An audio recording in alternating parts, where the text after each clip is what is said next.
Kabupaten Badung.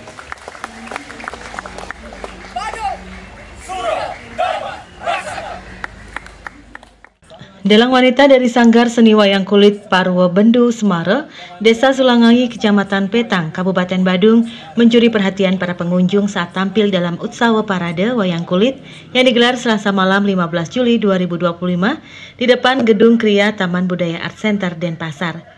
Duta seni dari Kabupaten Badung ini menjadi satu-satunya wanita yang menjadi dalang membawakan kisah pewayangan klasik pada ajang Pesta Kesenian Bali PKB ke-47. Diiringi alunan gender klasik khas Sulangai, sang dalang bernama Niluh Gede Anik Darmayanti, 20 tahun, membawakan cerita tentang gugurnya Prabu Salya dalam Perang Besar Bharatayuda yang berjudul Pralaya Senopati Salya. Penampilan ini tidak hanya menjadi wujud pelestarian budaya, tetapi juga bukti peran penting perempuan dalam kesenian tradisi yang selama ini didominasi laki-laki. Saat ditemui sebelum pementasan, Ketua Sanggar Seni Wayang Kulit Parwobendu Semara, Nyoman Setiawan mengatakan, pertunjukan wayang kulit ini melibatkan 8 seniman muda berusia dari 13 sampai 30 tahun yang terdiri dari 1 dalang, 3 ketongkong atau penyuara atau pengiring dialog dalam wayang, dan 4 penabuh.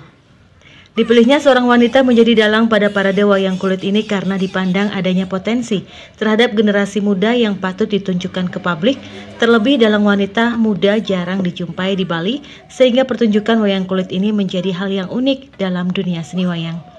Kehadiran kesatuan seni dalang wanita bersama tabu gender diharapkan dapat menginspirasi generasi muda untuk tetap mencintai dan mengembangkan kesenian wayang kulit Bali. Wis, apa nano? Macampur? Oke. Mungkin kalau dicari saingan jarang kita ada dalang wanita. Mungkin ada beberapa 1-2 orang gitu, generasi yang muda-muda, generasi terdahulu nggak ada. Jadi ingin menampilkan potensi dalang wanita itu bahwa kami di Badung, jadi Sulangai, Badung pada umumnya itu punya potensi dalang wanita. Harapan kami seni wayang, pedalangan, gener, jadi itu satu kesatuan itu tetap lestari ajak. Jadi untuk generasi kedepannya generasi kita masih bisa mendengar tabuh wayang, parwo, jadi yang sifatnya klasik tidak lekang oleh zaman gitu. Mengat sang Prabu Salya lawan aku sadewa. Sementara dalang wanita Niluh Gede Anik Darmayanti menyampaikan dirinya bisa tampil dalam Utsawa Wayang Kulit karena ditunjuk oleh Dinas Kebudayaan Badung untuk mewakili Duta Seni Kabupaten Badung serangkaian ajang PKB ke-47 tahun 2025. Anik mengaku telah berlatih selama 4 bulan dan menemui kendala saat berlatih teknik pendalangan, salah satunya pada teknik mencari suara tokoh wayang dan tahap penghafalan cerita yang menggunakan bahasa Kawi. Yang memotivasi dirinya menjadi dalang adalah merasa memiliki potensi dan ditemani oleh ketengkong wanita. Baginya, kebanyakan orang tidak tertarik menjadi dalang karena kesulitan dalam menghafalkan cerita. Nah, kalau kesulitan itu di tahap saat belajar. Nah, itu ada tahap saat suara, mencari nada, dan juga ada tahap menghafal. Menjadi dalang itu mungkin tidak menarik untuk orang-orang karena kita menghafal cerita dan lain-lain. Tapi ada beberapa orang yang juga ada potensinya seperti itu. Semoga kedepannya lebih banyak dalang wanita lagi yang pentas di sini. Pementasan yang berdurasi lebih dari 2 jam ini membawakan cerita Pralaya Senopati Salya yang mengangkat bagian dramatis dari kisah Mahabharata, yakni ketika Prabu Salya diangkat menjadi Senopati pihak Kurawa untuk menghadapi Pandawa.